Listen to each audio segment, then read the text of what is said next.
우리 같이 읽겠습니다. 그날 저물 때에 제 아들에게 이르시되 우리가 저 편으로 건너가자 하시니 그들이 무리를 떠나 예수를 배에 계신 그대로 모시고 가매 다른 배들도 함께 하더니 큰 강풍이 일어나며 물결이 배에 부딪혀 들어와 배에 가득하게 되었더라. 예수께서는 고물에서 베개를 베고 주무시더니 제 아들이 깨우며 이르되 선생님이여 우리가 죽게 된 것을 돌보지 아니하시나이까 하니 예수께서 깨어 바람을 꾸짖으시며 바다들어 이르시되 잠잠하라 고요하라 하시니 바람이 그치고 아주 잔잔하여지더라. 이에 제 아들에게 이르시되 너희 어찌하여 이렇게 무서워하느냐 너희가 어찌 믿음이 없느냐 하시니 그들이 심히 두려워하여 서로 말하되 그가 누구이기에 바람과 바다도 순종하는가 하였더라. 아멘. 몇 명의 이제 친구들이 모여서 대화를 하는데 그 대화 내용의 주제가 뭐냐니까 이 세상에서 가장 오래된 직업이 무엇이냐 이것에 대해서 서로 이야기를 하고 있는 거예요. 그러자 첫 번째 한 친구가 의사 친구가 말을 꺼냅니다. 이 세상에서 가장 오래된 직업은 의사다. 그 근거가 뭐냐? 아니 봐라. 하나님께서 아담의 갈비뼈를 뽑으실 때부터 벌써 수술이 시작되어졌다. 그래서 의료업이 가장 먼저 시작되어졌다. 그러니까 그 얘기를 듣더니 옆에 있는 친구가 그게 무슨 말이냐. 그 친구는 건축가예요. 건축가의 친구가 고개를 좌우로 흔들면서 반박합니다. 아니지. 의료보다는 건축이 먼저야. 잘 봐봐. 하나님이 우주를 창조하시기 위해서 처음 무엇을 하셔서? 설계를 하셨다. 설계를 했으니 건축업이 더 먼저야.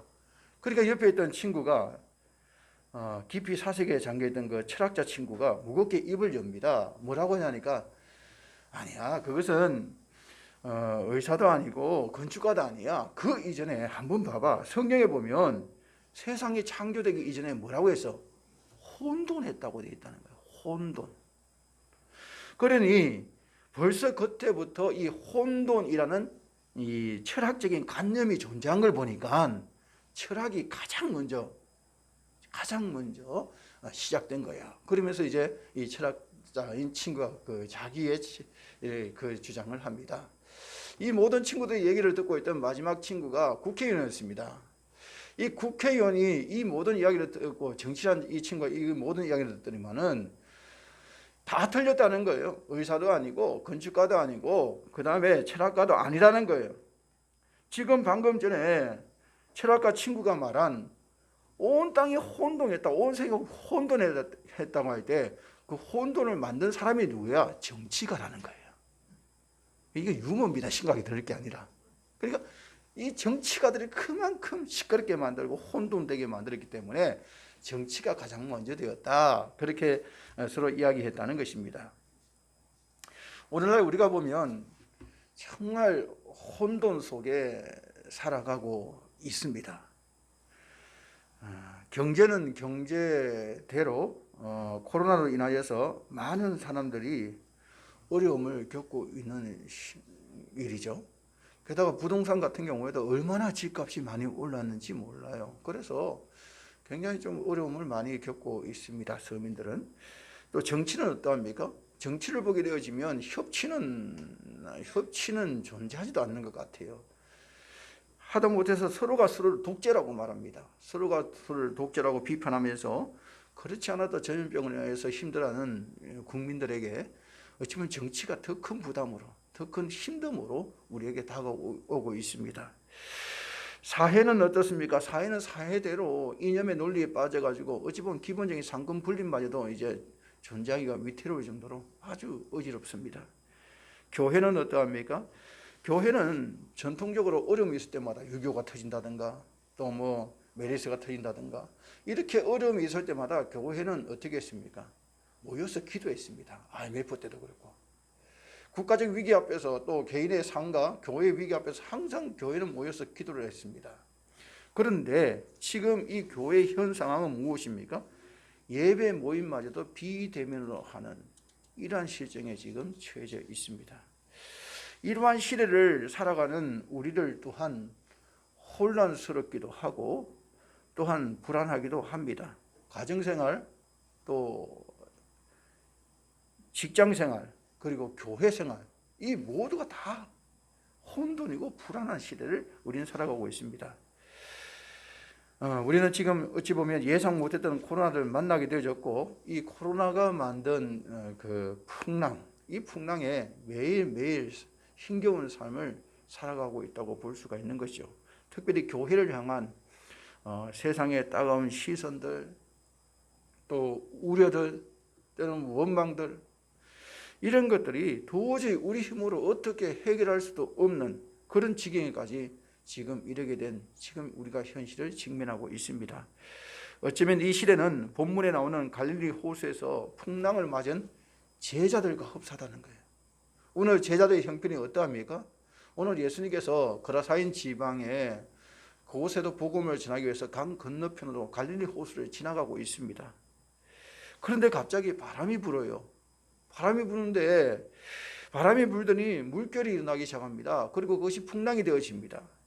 하지만 제자들은 별로 그렇게 대수롭게 생각하지 않았습니다. 왜? 갈릴리 호수를 지나갈 때마다 이런 일은 매우 빈번하게 일어났기 때문에 그렇습니다.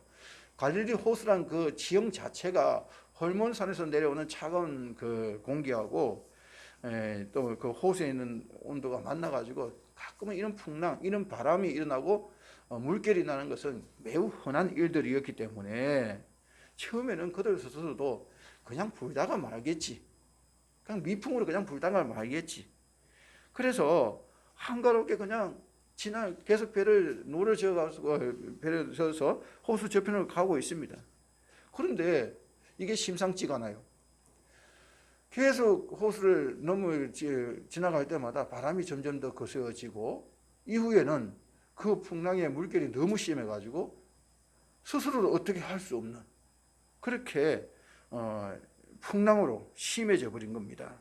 심지어 물이 배 안에까지 들어올 지경에까지 이르게 되어졌다, 이렇게 성경은 기록하고 있습니다.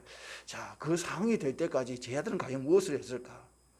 우리들은 그 배 안에 우리들이 있었다고 가만히 생각해 보면, 그 배 안에 제자들은 이 풍랑이 일어났을 때 무엇을 했을까? 그 제자들의 면면을 우리가 가만히 한번 보세요. 예수님의 제자들 상당수가 누굽니까? 어부 출신들입니다. 그들의 주 무대가 어디입니까? 갈릴리 호수입니다. 지금 이들이 지나가고 있는 곳이 어디입니까? 갈릴리 호수입니다. 그러니까 자기가 지금까지 생업으로 왔던 어부요, 배를 탔던 사람이요, 또 자기들이 수없이 다니는 갈릴리 호수입니다. 그곳에서 풍랑을 맞이하고 이렇게 했으니까 처음에는 왜 미풍처럼 생각했을까? 어찌 보면 이들의 경험이에요. 경험. 왜? 갈릴리 호수에서 이때까지 계속해서 어부 일을 해왔으니까 이 정도는 흔히 있던 일이야. 그래서 처음에는 별로 그렇게 대수롭게 생각하지 않았다는 것입니다. 그런데 풍랑이 일어나게 되니까, 이 풍랑이 일 때 그들은 어떻게 했는가? 아마 자기의 과거의 경험을 다 살렸을 거예요. 노하우로 있을 거고, 어부로서. 그리고 갈릴리 호수의 특징도 알 것이고, 어찌하든 이리저리 보통 사람들이 생각하지 못할 그러한 전문적인 지식, 전문적인 경험에 이르기까지 그들이 그 모든 풍랑을 이겨보려고 아마 애를 썼을 거예요. 왜? 풍랑이 있는 바다 위에서 그들이 떠 있으니까. 하지만 풍랑은 그들의 의도대로 되지 않았고, 그들은 체력적으로 지쳐갖고 정신적으로 이제 멘붕 상태에 빠지게 된 겁니다. 게다가 본문을 보니까 배를 때리고 물이 배 안으로 들어왔다, 배를 치고 들어왔다라고 하는 거 보니까 이제 물이 들어오는 그 자체뿐만 아니라 배 안전도 위협을 당할 정도로 굉장히 불안감에 휩싸인 것을 우리가 보게 되어집니다. 지금 그들은 어떤 형편이었습니까? 망망대해와 같은 갈릴리 호수에서 언제 침몰할지 알지 못한 채 바람 앞에 있는 등불과 같은 위태로운 상황 속에 처해 있습니다. 게다가 더 문제는 그들이 할 수 있는 모든 방법을 동원해 보아도 도저히 어떻게 헤쳐나갈 방법이 없는, 어찌 보면 절망 상황 가운데 있었다는 것입니다. 오늘 이 갈릴리 호수에서 풍랑을 만난 제자들의 이러한 모습은 어찌 보면 코로나라는 이 풍랑을 만난 오늘날 우리들의 모습과 별반 다르지 않습니다. 우리도 이 코로나가 처음에 이렇게까지 장기적으로 집요하게 우리 사회를, 우리 삶을 파고들을지 몰랐습니다. 그냥 미풍처럼 잠시 불다가 잠시 질병, 이때가 있던 전염병처럼 스쳐 지나갈 줄 알았습니다. 그런데 지금 1년여 가까이 코로나가 전 세계를 뒤덮고 있고, 우리도 지금 이 코로나에 의해서 많은 삶의 환경에 이제 불편함을 우리가 경험하고 있습니다. 불과 1년 만에 많은 사람들이 직장을 잃었고요. 영세한 자영업자들은 빚더미에 올라서게 되었습니다. 심지어 코로나19로 인하여서 교회마저도 야간, 코로나가 끝나고 난 이후에 한국 교회가 야간 2만 개 정도가 사라질 것이다, 그렇게 예측을 합니다. 불과 1년 사이에요. 2만여 교회를 다시 세우려고 하면 우리의 재정도 재정이지만 세월이 수십 년이 걸려요. 단 1년 만에 이러한 상황 속에 우리가 처해 있다는 겁니다. 게다가 문제는 무엇입니까? 이 상황이 종결된 게 아니라 지금도 계속 진행형 중에 있다는 거예요. 마가복음 4장 37절 한번 읽어보겠습니다. 큰 강풍이 일어나며 물결이 배에 부딪혀 들어와 배에 가득하게 되었더라. 아멘. 이것이 지금 우리가 처한 상황을 잘 묘사해 주고 있습니다. 큰 강풍이 일어나며 물결이 배에 부딪혀 들어와 배에 가득하게 되었더라. 우리는 지금 이러한 상황 속에서 질문해 봅니다. 우리는 과연 이 풍랑을 넘어갈 수 있을까? 이길 수 있을까? 이 배는 과연 무사히 그 밤을 지나고 목적지에 도착할 수 있을까? 한국 교회는 무사히 이 파도를 넘어 코로나의 바람을 지나서 목적지까지 갈 수 있을까? 우리가 먼저 정답부터 말한다면 갈 수 있습니다. 또 반드시 갈 것입니다. 어떻게 그것이 가능할까? 어떻게 그것을 확신할 수 있을까? 오늘 본문에서 그 답을 우리가 찾아볼 수가 있다는 겁니다. 오늘 풍랑을 만난 제자들이 동분서주하면서 자기의 지식, 자기의 경험, 자기의 노하우를 총동원해서 어찌하든 이 풍랑을 이겨보려고 동분서주하다가 결국 어떻게 됩니까? 망연자실합니다. 아무것도 할 수 없는 거예요. 자기가 알고 있던 모든 기술들을 다 사용해 보아도, 또 함께 고민해 보아도 이것을 이길 힘이 없는 거예요. 그래서 그들이 지쳐서 쓰러집니다. 지쳐서 쓰러질 때 비로소 그들의 눈에 놀라운 광경이 보입니다. 어떤 광경입니까? 고물에서 주무시고 있는 예수님이 보인 거예요. 지금 이 와중에도 주무시는 예수님을 그들은 잊고 있었다는 거예요. 왜 그랬을까? 그들 스스로 이겨보려고, 그들 스스로 경험으로, 그들 스스로 가지고 있는 능력으로 어찌하든 이 풍랑을 이겨보려고 애를 쓰다 보니까 예수님은 주무시게 만든 거예요. 그냥 놔두신 거예요. 그냥 자기들이 뛰어다닌 거예요. 이리 뛰고 저리 뛰고 달린 거예요. 그들과 함께 하신 예수님은 어떤 분이십니까? 병자를 고치시고 귀신을 쫓아내시고 또 자연을 다스리시는 하나님의 아들이십니다. 그분이 지금 그 배에 타고 계세요. 예수님이 지금 그 배에 타고 계세요.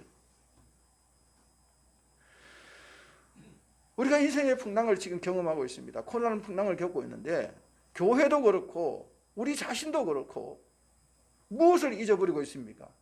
내 안에 예수님이 있다는 걸 잊어버리는 거예요. 내 안에 계신 예수님이 어떤 분인가를 잊어버리고 있는 거예요.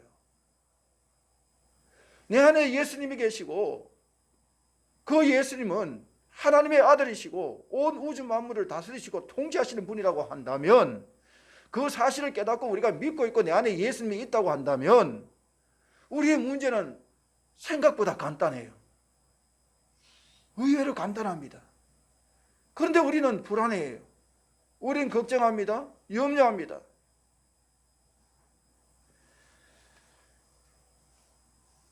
왜 그렇습니까? 지금 우리는 우리 힘으로 어찌하든 이것을 이겨보려고 막 동분서주하고 있는 거예요.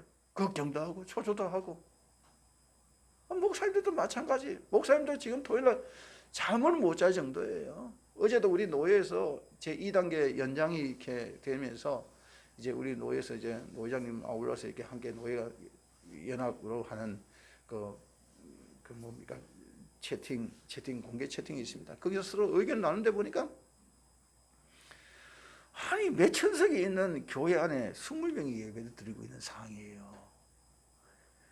지금 이런 상황도 상황이지만 지금 1, 2년 가까이 이렇게 되니까 정말 1000명이 모이고 2000명이 모이는 예배석을 갖고 있는데 텅텅 1년 동안 그렇게 하고 있으니까 토요일만 되면 속이 상하기도 하고 토요일만 되면 막 잠이 안 오는 것 같아요. 보니까 그래도 마지막 목사님 말이 참 은혜가 되는 게 그럼에도 불구하고 우리가 하나님 앞에 감사합시다. 그럼에도 불구하고 우리가 주일을 은혜롭게 보냅시다. 그렇게 마무리 지어요. 우리 스스로 이것을 이겨보려고 애를 쓰고 몸부림치며 칠수록 답이 없어요. 몸만 상하고 마음만 상해요. 정작 방법은 간단했어요. 우리 안에, 우리 교회 안에, 내 안에 예수님이 계신다는 거예요. 오늘 제자들이 발견한 것이 바로 그겁니다. 풍랑이는 바다 위에서 자기 마음, 자기들 할 수 있는 최선을 다해서 몸부림치고 달렸는데 결국 지쳐 쓰러져 보니까 비로소 예수님이 보인 거예요. 그 예수님을 보이니까 그들이 어떻게 했습니까? 그 예수님이 보이니까 그 예수님 앞에 나가가지고 그렇게 간구합니다. 그것이 오늘 38절 말씀이죠. 마가복음 4장 38절 한번 읽어보겠습니다. 예수께서는 고물에서 베개를 베고 주무시더니 제 아들이 깨우며 이르되 선생님이여 우리가 죽게 된 것을 돌보지 아니하시나이까. 오늘 38절에 그렇게 나와 있어요. 그들이 예수님을 막 흔들어 깨워요. 흔들어 깨웁니다. 왜냐하면 지금 이 상황을, 이 배를 살릴 수 있는 유일한 방법이 예수님이었기 때문에 그렇습니다. 이전에는 온통 관심이 제 아들이 어디에 가 있었습니까? 풍랑에 가 있었어요. 그 풍랑에 가 있으니까 그 풍랑을 가 있었다고 한다면 이제는 그들의 모든 관심이 보니까 그 풍랑을 이길 수 있는 하나님의 아들이신 예수님을 향해서 있다는 거예요. 이전에는 온통 초점이 내가 처한 환경에 있었다고 한다면 이제 우리는 그 환경을 지배하는 주님께 우리의 시선이 가 있어야 된다는 것입니다. 그들이 예수님을 어떻게 깨웠을까? 그냥 예수님 일어나세요. 우리가 죽게 되었습니다. 이렇게 점잖게 했을까요? 그렇게 말하기에는 그들이 처한 환경이 너무나 위급하고 다급합니다. 아마 불이 난 집안에 불이야 하듯이 그들은 그 순간 예수님을 발견하고 난 다음에 외마디 비명을 지르는 것처럼 정말 다급함과 절실함으로 예수님을 깨웠을 거예요. 예수님, 우리 살려주세요. 예수님, 배가 까맣게 되어졌습니다. 예수님, 이번 한 번만 역사해 주세요. 아마 예수님 앞에 아주 다급하고 갈급한 심정으로 예수님을 불렀을 겁니다. 마치 야부 나루에서 야곱이 간구하듯이 말입니다. 우리 창세기 32장 한번 읽어보겠습니다. 야곱은 홀로 남았더니 어떤 사람이 날이 새도록 야곱과 씨름하다가 자기가 야곱을 이기지 못함을 보고 그가 야곱의 허벅지 관절을 치매 야곱의 허벅지 관절이 그 사람과 씨름할 때에 어긋났더라. 그가 이르되 날이 새려하니 나로 가게 하라. 야곱이 이르되 당신이 내게 축복하지 아니하면 가게 하지 아니하겠나이다. 아멘. 이 장면은 우리가 잘 알지 않습니까? 형 에서가 오는데 군사를 데리고 온다는 거예요. 400여 명의 군사 데리고 오니까 분명히 원하는 지간이 있으니까 나를 치료할 것이다. 그래서 그 형을 만나기 그 직전에 그 혼자 야보나루에서 남아가지고 하나님 앞에 붙잡고 기도합니다. 하나님, 나 살려주세요. 하나님, 우리 가정 살려주세요. 하나님, 형 에서의 마음을 변화시켜 주세요. 그래서 그가 뭐라고 말합니까? 허벅지 관절이 어긋날지라도 관절을 치매 야곱의 허벅지 관절이 그 사람과 씨름할 때 어긋났더라. 이 관절이 어긋나는 게 얼마나 고통이에요. 그리고 장애잖아요. 그럼에도 불구하고 야곱이 뭐라고 말합니까? 야곱이 이르되 당신이 내게 축복하지 아니하면 가게 하지 아니하겠나이다. 우리가 여기서 볼 수 있는 것이 무엇입니까? 절박함, 절실함.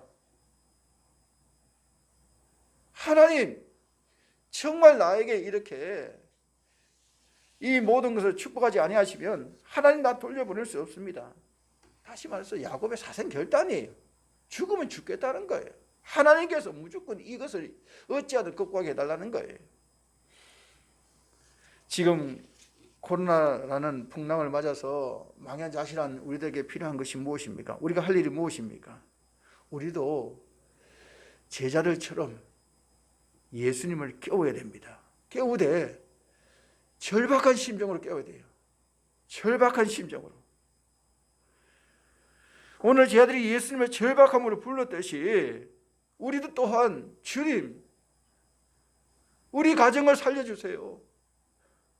나를 살려주세요. 우리 교회를 살려주세요. 이 민족교회를 살려주세요. 이 상황을 이기게 해주세요. 제자들처럼 야곱처럼 사생결단의 절박한 마음으로 주님을 부르고 또 주님을 우리가 붙잡아야 합니다. 붙잡아야 합니다. 우리에게 지금 필요한 것은 무엇입니까? 절박함입니다. 절박함. 우리나라에 복음이 들어온 지가 100년이 넘어갔습니다. 복음이 한국에 처음 들어왔을 때에 우리 믿음의 선배들은 핍박과 조롱과 멸시와 심지어 순교의 피까지 흘렸습니다. 생명 바쳐버려서 이 복음을 지켰습니다. 예수님 없이는 교회도 없었고, 예수님 없이는 우리 가정도 없었고, 예수님 없이는 나도 없었습니다. 그들에게 예수님은 삶의 이유였고, 삶의 소망이었고, 삶의 전부였습니다. 그러기에 시골에서 십리길을 그 아이를 들쳐 업고 이 추운 겨울에도 새벽 예배를 다녔습니다. 교회를 위해서 자신은 가난하면서도 불구하고 하나님께 드린 것을 아까워하지 아니하고 풍성한 헌금을 드리면서 세상 그 누구보다도 행복하게 살아갔습니다. 목회자들은 이 길이 가난의 길이요 핍박의 길이고 험난한 길임을 알면도 불구하고 무엇을 기대해서가 아니라 주님이 좋아서 기꺼이 그 좁은 길을 걸어갔습니다. 절박한 심정으로 하나님의 은혜를 구하면서 우리의 신앙의 선배들이 이 시대를 지나갔습니다. 이 길을 걸어갔습니다.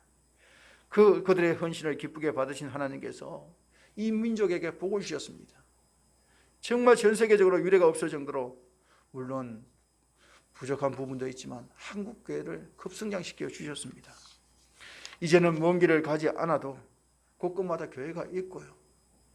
새벽마다 이렇게 아이를 덜쳐업고 십리길을 걸어가지 않아도 차량이 가고 있습니다. 이제는 재정적으로 교회들도 넉넉해져서 번듯한 건물을 가지고 있는 교회들도 많이 있습니다. 성도들은 더 이상 교회 다닌다고 조롱과 멸시를 당하지 않습니다. 이때까지 우리는 한국 교회사에 그 누구도 누려보지 못한 이렇게 좋은 환경 속에서 우리가 지금까지 신앙생활을 해오고 있었습니다. 저와 여러분이 그러한 시대에 신앙생활을 해왔다는 거예요. 그런데 지금 우리는 코로나라는 이 큰 풍랑을 맞닥뜨리게 됩니다. 우리에게 닥친 이 코로나는 우리를 힘들게도 하지만 또한 우리 자신의 신앙, 우리 자신들의 교회를 한번 돌아보게 만든 계기가 된 거예요. 늑대가 사냥하기에 가장 좋은 때가 가을이라고 합니다. 왜 그런가 하면 그 이유가 있습니다. 짐승들이 여름에는 목초지가 워낙 많으니까 많이 먹는다는 거예요. 많이 먹어가지고 살이 쪄가지고 이놈들이 빨리 달리지는 못한다는 거예요. 그래서 늑대가 사냥하기에 가장 좋을 때가 가을이라는 거예요. 왜? 다 비둔해가지고. 예전에 동물의 왕국에서 사슴같이 생긴 이 가젤이라는 이 동물의 이야기가 나온 적이 있습니다. 이 가젤은 초식 동물이고 약한 동물입니다. 이들은 밤에 자고 난 다음에 아침에 일어나자마자 항상 뛰어다녀야 됩니다. 왜 그런가 하니 뛰지 않으면 그들은 맹수의 밥이 되기 때문에 그렇습니다. 그런데 해설자의 설명이 더 인상적이었습니다. 약한 가젤뿐 아니라 가젤을 사냥하는 사자도 열심히 뛰어가야 된다는 거예요. 왜 그런가 보니까 이 가젤은 도망을 가는데 어떤 마음으로 도망갑니까? 생명 걸고 뛴다는 거예요. 왜? 잡히면 죽으니까. 잡히면 죽으니까 생명 걸고 뛰기 때문에 사자가 그 초식 동물인 그 사슴과 같은 가젤을 잡는데도 어떻게 최선을 해서 자기도 달려야 되는 거예요. 만약에 사자가 사냥을 했는데 이 사냥이 계속적인 실패로 인하여서 이 사자도 실패하면 어떻게 됩니까? 굶어서 쓰러진다는 거예요. 굶어서 쓰러지면 어떤 일이 벌어지냐면 하이에나가 나와서 사자를 잡아먹는다는 거예요. 왜? 사자가 기력이 없으니까. 기력이 없으니까. 마지막 결론이 그렇습니다. 사자가 되었든 가젤이 되었든 열심히 뛰어야 한다. 뛰지 않는 자는 죽는다. 사자는 뛰지 않으면 굶어서 죽고 가젤은 뛰지 않으면 맹수에 잡혀서 죽는다. 그렇게 얘기를 합니다. 우리 신앙이 그렇습니다. 우리 신앙이 매일마다 뛰어야 됩니다. 매일마다 내 안에 주님의 은혜의 심장 박동 소리가 들려져야 됩니다. 우리 개인의 신앙도 그렇고 우리 교회도 마찬가지입니다. 하나님의 말씀과 기도와 찬양이 내 안에서 매일마다 일어나야 됩니다. 일어나지 않으면 우리는 잡혀 먹혀 죽든지 굶어 죽습니다. 영적으로. 지금 우리의 자신들의 신앙의 모습은 어떠합니까? 정말 절박한 심령으로 주님의 은혜를 구하고 있습니까? 정말 간절한 마음으로 하나님의 말씀과 또 기도 가운데 찬양 가운데 우리가 임하고 있습니다. 내 속에 주님의 은혜의 심장 박동 소리가 지금도 뛰고 있습니까? 지금 우리 신앙의 모습은 어떠합니까? 계시록 3장 15절 말씀 한번 읽어보겠습니다. 내가 내 행위를 아노니 내가 차지도 아니하고 뜨겁지도 아니하도다. 내가 차든지 뜨겁든지 하기를 원하노라. 내가 이같이 미지근하여 뜨겁지도 아니하고 차지도 아니하니 내 입에서 너를 토하여 버리리라. 아멘. 이것이 라오디게아 교회를 향한 하나님의 경고요 심판이었습니다. 내가 이같이 미지근하여 뜨겁지도 아니하고 차지도 아니하니 내 입에서 너를 토하여 버리리라. 우리의 지금 신앙을 점검해 봐야 됩니다. 우리 교회의 신앙을 한번 점검해 봐야 됩니다. 우리 민족교회를 한번 돌아봐야 됩니다. 100여 년에 이렇게 좋은 환경 속에서 신앙생활을 했던 저와 여러분의 신앙을 한번 돌아봐야 됩니다. 나는 과연 이렇게 좋은 환경 속에서 뜨거운 신앙을 갖고 있는가? 우리 교회는 지금 말씀과 은혜 가운데 성령의 역사함 가운데 뜨거운 교회니까 형제를 사랑하고 나보다 남을 낫게 여기고 섬기고 봉사하는데 많은 사람들이 스스로 그 자리에 앉기를 원하는가? 아니면 군림하고 대접받기를 원하고 사람에게 상처 주고 이런 교회의 모습이 우리 교회의 모습인가? 우리 개인이나 우리 교회가 주님의 은혜로 심장의 박동소리가 들리지 않는다고 한다면 그 교회는 가망이 없어요. 소망이 없습니다. 차지도 덥지도 아니하면 내 입에서 토하여 버리리라. 하나님의 영이 떠난 교회가 어떻게 교회가 될 수 있으며 하나님의 성령이 역사하지 않는 개인의 신앙이 어떻게 그리스도인이라고 말할 수 있겠습니까? 우리 안에서 이러한 뜨거움이 일어나야 돼요. 뜨거움이 회복되어야 될 줄로 믿습니다. 내 안에서 먼저 뜨거움이 회복되어지고 이로 인하여서 우리 교회의 심장 박동소리가 주님의 은혜로 채워져야 될 줄로 믿습니다. 우리가 예수님을 절박함으로 깨울 때 예수님은 어떻게 하시는가? 39절 말씀 읽어보겠습니다. 예수께서 깨어 바람을 꾸짖으시며 바다들을 이르시되 잠잠하라 고요하라 하시니 바람이 그치고 아주 잔잔하여지더라. 아멘. 예수님이 왜 주무셨을까? 예수님이 하실 일이 없었어요. 왜? 제자들이 다 했으니까. 자기의 경험으로, 자기의 지식으로 예수님이 관여할 일이 없었어요. 풍랑이 일어날 때부터 예수님, 풍랑이 일어납니다. 예수님께서 이 모든 풍랑을 좀 잔잔하게 해주세요. 예수님께 자리를 내어드리고 예수님께 요청하고 했다고 한다면 아마 예수님께서 그렇게 주무시고 계실까요? 예수님이 하실 일이 없는 거예요. 저와 여러분은 교회 생활을 10년, 20년, 30년 이상, 50년, 60년까지 하신 분들입니다. 그렇기 때문에 저와 여러분은 교회를 누구보다 잘합니다. 교회 생리를 누구보다 잘합니다. 기도하지 않아도, 하나님의 도움을 구하지 않아도, 공과 공부를 가르치는 교사를 할지라도 미리 사전에 준비하지 않아도 아이들에게 잘 설명할 수 있어요. 또 교회 생활을 어떻게 하는 것이 잘 하는 것인지, 또 어떻게 하는 것이 말없이 할 수 있는 건지 잘 알고 있습니다. 왜? 오랫동안 교회 생활을 했기 때문에. 목회자도 설교 가운데서 오랫동안 설교를 하다 보면 그런 설교의 노하우도 있을 거예요. 우리에게 정작 빠진 것은 무엇입니까? 예수의 생명입니다. 예수의 생명. 우리는 지식적으로 아는 예수가 아니라 정말 생명 되신 예수를 지금까지 전하였고 또 우리도 받았고 우리도 그런 생활을 했는데 내 심장박동 소리에서 예수의 생명이 뛰질 않는 거예요.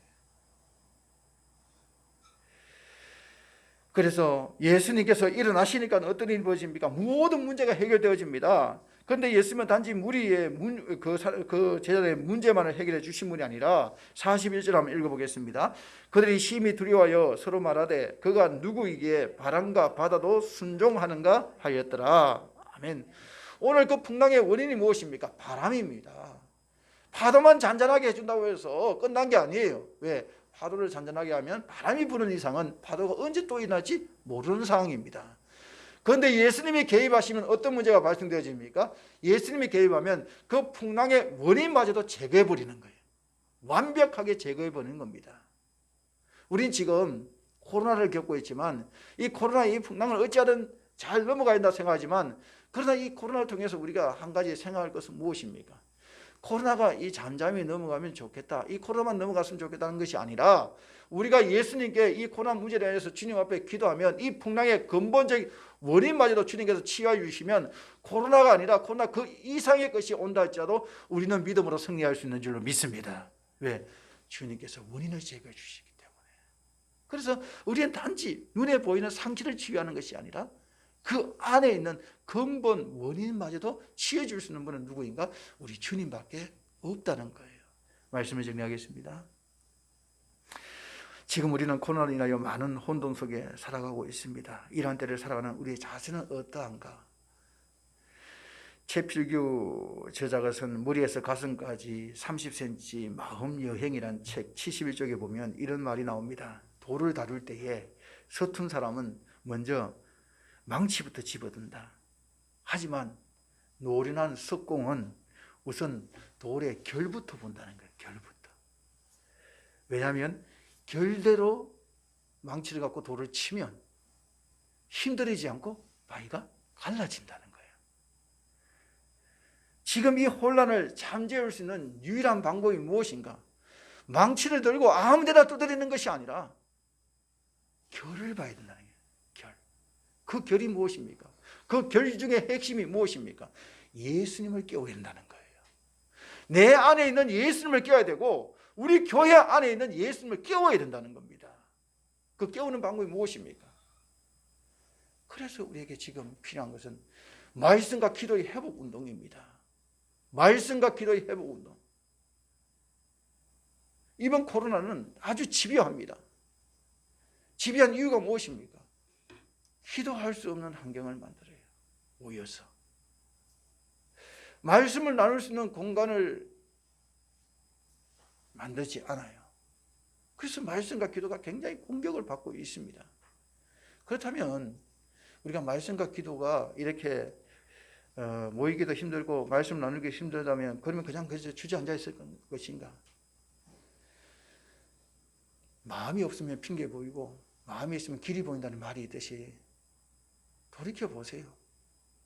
지금 이 시대에 새벽 예배 자유롭게 드릴 수 있습니다.